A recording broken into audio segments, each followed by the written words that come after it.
Magandang buhay! Today's episode, isang quick and easy pulutan ulam recipe ang ating lulutuin na sigurado ako maya-maya ay gagawin nyo na.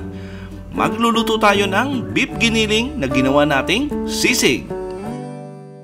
Umpisa na natin, maglagay lang ng konting mantika sa ating kawali, tapos lagay na natin yung ating giniling na baka. At approximately mga nasa 800 grams po yan. Medyo marami yung kakain dito ngayon sa bahay, kaya dinamihan ko na yung ating beef sisig. Sangkutsa lang natin, siguro approximately mga 18 to 20 minutes. At gagamit lang tayo ng moderate flame or moderate heat. Yung katamtamang init lang. Tapos tuloy-tuloy lang natin yung sangkutsa natin. At hintayin na natin to na maging tostado yung ating giniling na baka. Lagyan natin to ng konting asin para magkaroon ng lasa yung alat yung ating karning baka. Tapos tuloy-tuloy lang natin yung paghahalo. At hintayin lang natin na matusta yung ating giniling. Tapos pag okay na, gagawin natin dito, lagyan natin ng sibuyas na puti. At maganda yan pag medyo maraming sibuyas na puti yung gagamitin natin. Para magbibigay ng konting crunch at konting tamis doon sa ating sisig. At yung ating green chili, tinadtad natin ng pino, tapos yung ating siling labuyo, in-slice lang natin ng konti. Lagay tayo ng pamintang durog, at masarap yan pag medyo marami rin yung pamintang durog natin. Ngayon kung gusto nyo ng medyo maanghang, damihan nyo na lang ng siling pula kung gusto nyo. Tapos lagay na rin natin yung ating calamansi extract, or pwede rin kayo yung gumamit ng lemon, pero mas masarap yung calamansi kasi may medyo tamis. Tapos lagay tayo ng liquid seasoning, soy sauce, tapos haluin natin. At wala pa tayong apoy na nilagay nung habang nilalagay natin yung mga seasoning natin. Ngayon, pag hahaluin na natin, lagyan na natin ng medium flame. Yung konting katamtamang init lang. Tapos lagay na natin yung ating liver spread.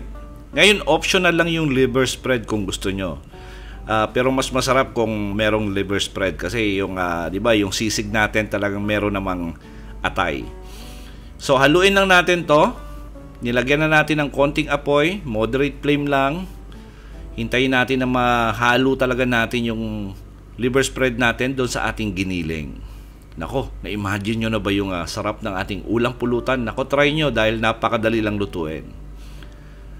Tapos lagyan na natin to ng mayonnaise. Ngayon, optional lang yung mayonnaise kung gusto nyo lagyan. Tapos pag naglagay kayo ng mayonnaise, wag na kayo, patayin nyo na yung apoy para hindi magiging transparent yung appearance ng inyong mayonnaise. Haluin natin. Tapos habang hinahalo natin, nagpainit na ako ng sizzling plate natin. Ngayon kung wala kayong sizzling plate, taasan nyo yung apoy, lagyan nyo ng butas sa gitna, lagyan nyo ng butter, lagyan nyo ng itlog. Since na meron akong sizzling plate, pinainit ko yan, lagyan natin ng butter.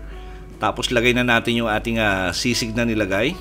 Nako, na-imagine nyo na ba yung sarap at ang lasa ng ating beef sisig recipe? Nako, try nyo dahil napakasimple lang ng mga ingredients. Tapos nilagyan ko lang ng isang pirasong itlog dun sa taas, tapos pwede nyo nang haluin yan at saka i-enjoy. At sigurado po akong nagustuhan nyo yung recipe natin sa araw na to, please like and share this video. Tapos kung bago po kayo sa ating kusina, please don't forget to subscribe at pindutin yung notification bell para updated kayo sa mga susunod pa nating masasarap na recipe. Salamat sa panonood at ito ang Kusina ni Dan Levy.